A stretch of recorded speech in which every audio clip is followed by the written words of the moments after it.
শিক্ষাৰ যুগ, প্ৰতিযোগিতামূলক শিক্ষাৰ যুগ। যি সময়ত সচেতন ব্যক্তিসকলে শিক্ষাৰ লগত জড়িত হৈ আমাৰ সমাজটো কেনেকৈ শিক্ষিত কৰিব পাৰি তাৰ চিন্তা কৰি আছে, তেনেকুৱা সময়ত আমাৰ কিছুমান দুষ্কৃতি বুলি ক'ব লাগিব। সমাজত কিছুমান বাধা প্ৰদান কৰা ব্যক্তি, তেওঁলোক সদায় মানে নিম্নমুখী কিছুমান কাম কৰে, কিছুমান অশ্লীল বস্তু সমাজত বিয়পাব বিচাৰিছে, যিটো দলৰ গান বুলি কয়। আজিকালি সচেতন সমাজত এইবিলাকৰ পৰম্পৰা কিন্তু নাই, এইবিলাক পিছপৰা অঞ্চলতে চলি আছে।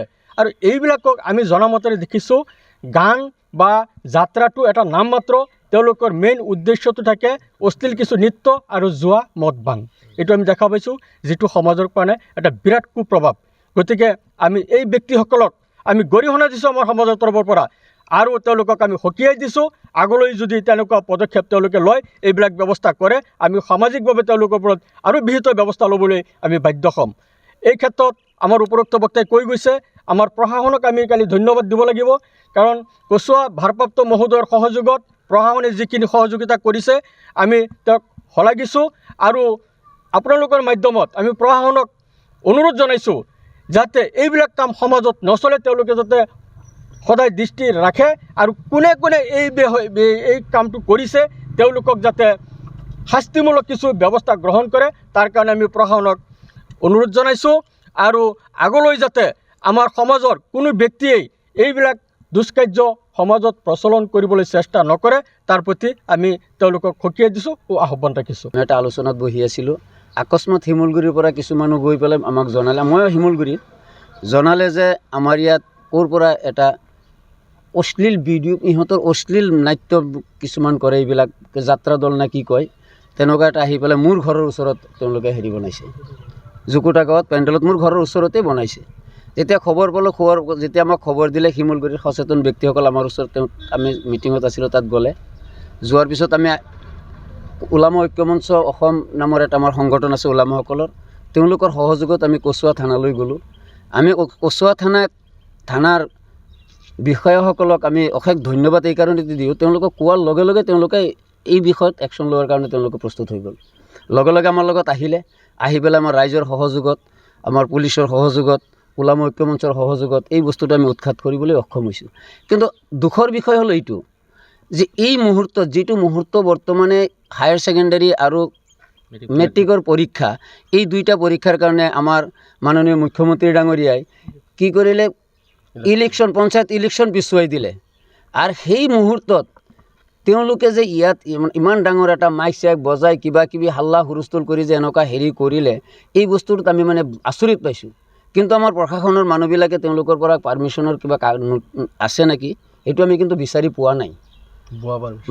পাৰ্মিশ্যনেই নাই, তেওঁলোকৰ কোনো পাৰ্মিশ্যন তেওঁলোকে দেখাব পৰা নাই। মই চৰকাৰক অনুৰোধ কৰিম যে তেওঁলোকে যাতে এই আমাৰ লৈকে এইবিলাক অসভ্য কিছুমান যিবিলাক অশালীন নৃত্য কৰে, এইবিলাকৰ পাৰ্মিশ্যন যাতে চৰকাৰে কেতিয়াও আমাৰ প্ৰশাসনীয় বিভাগীয় কৰ্তৃপক্ষই তেওঁলোকক যাতে নিদিয়ে।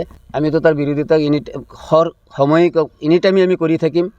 আৰু এই বস্তুত আমি অলপ দুখ পাইছোঁ এইটো কাৰণতেই যে এই মুহূৰ্তত তেওঁলোকে কেনেকুৱা, কোনটো সাহসত, কাৰ সহযোগত, কেনেকুৱা ইয়াত আহি পালে, সেইটো মানে আমি অলপ দুখ পাইছোঁ, কিন্তু আমি বিচাৰি পোৱা নাই।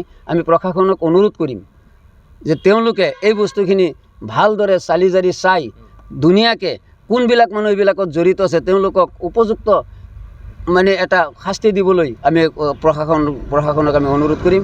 আৰু মই ইয়াৰ লগতে এই সুযোগতে কচুৱা ভাৰপ্ৰাপ্ত বিষয়া মহোদয়ৰ লগতে আমাৰ সহকাৰী ভাৰপ্ৰাপ্ত বিষয়া মহোদয় কালি আহিছিলে, তেওঁলোকক মই অন্তৰৰ পৰা ধন্যবাদ দিছোঁ। তেওঁ যে এই তৎমুহূৰ্তত একেবাৰে কাল বিলম্ব নকৰি কোৱাৰ লগে লগে তেওঁ যে উঠি আহি পেলাই আমাৰ লগত আহি পেলাই তেওঁ এই কামখিনি কৰি দিছে, তেওঁলোকে তাক অন্তৰৰ পৰা তেওঁক ধন্যবাদ দিছোঁ শিমলগুৰি ৰাইজৰ ফালৰ পৰা। তাৰমানে আমাক ইয়াতে আনিছিলে কুমুটি, মই নামো নাজানো, আমাৰ মালিক যে আছে মেনেজাৰ, সিয়ে আমাক আনিছিলে যে ইয়াতে ৩-৪ দিন নাটক হ'ব, সেইকাৰণে আমি আহিছিলোঁ। আহি পেলাই চালোঁ ইয়াতে ৰাইজে কিবা কমপ্লেইন কৰিছে কিজানি, নহ'লেতো পুলিচ নাহে, পুলিচো আহিছে, সেইকাৰণে আমি ইয়াৰ পৰা গুচি গ'লোঁ। পিছতে থানাৰ পৰা কোচ আহিছিল, আহোন ক'লাক যে তোমালোকে গুচি যোৱা।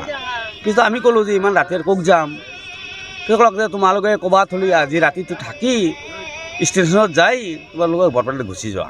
সেইকাৰণে আমি যাই আছোঁ আৰু ইয়াতে থাকিলে কিবা অসুবিধা 4-5 দিন এনেকুৱা হ'ব 4-5 দিন অঁ ক'ৰ পৰা আহিছিলে বৰপেটাৰ আপোনালোকক কোনে নিছিলে গম পায়নে নাই এইটো কুমুটি মানুহ গম নাই নাম নাজানো নাম নাজানে হয় নাজানো আজি আহিছিলে নেকি আমি আহিছোঁ কালি ৰাতি অঁ যিকোনো খবৰৰ বাবে যোগাযোগ কৰক 7099017330 লগতে 7099017110 নম্বৰত